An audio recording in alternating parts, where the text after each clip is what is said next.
You can't possibly bankrupt the Arabs. He said they're too well fixed. I'll tell you how you bankrupt them.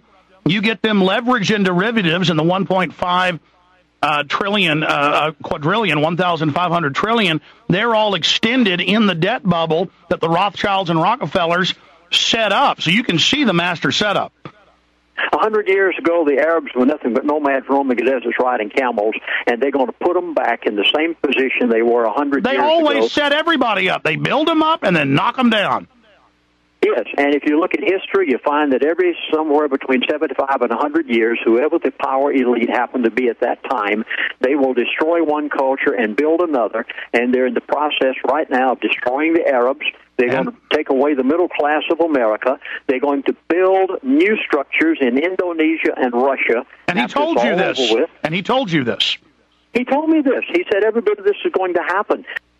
Lindsey Williams, through a mutual friend, I got to know, just, barely know, but know, someone worth more than $5 billion, on the record $5 billion, a lot more than that, who owned a defense contracting company.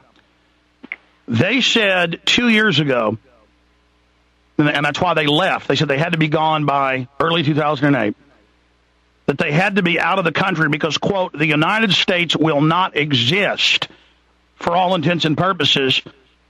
And then now we have the Army reports and others, they know because they're doing it, that they plan to make this a post-industrial Mad Max Road Warrior country. Now, I hope that doesn't happen, but they are trying to do it. You think they're going to be able to do that, Lindsey? I think they're going to be able. Please hear the second thing I'm saying. It is going to stay $1.50 a gallon at the gas pump. Take that trip at Christmas. Go to Grandma's house at Thanksgiving. Have a good time and enjoy $1.50 a gallon right now while you can afford to pay for it, because the price of the gasoline is not going up.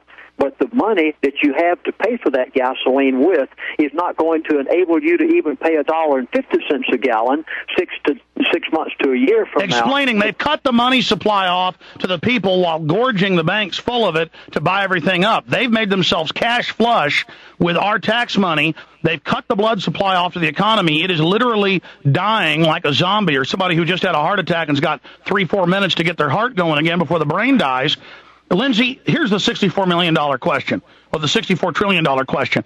Did he say that there was any way to avoid this, any way to get out of this, that there was any chance they weren't going to do this?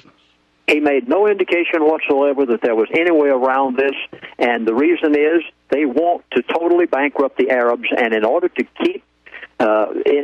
do that, they must keep the price of crude oil at $50 a barrel for an extended period of time. That's the reason they're not going back up on this price anytime soon, and they will succeed in accomplishing their purpose and building new cultures and destroying the old, and in the process of it, America is going to suffer.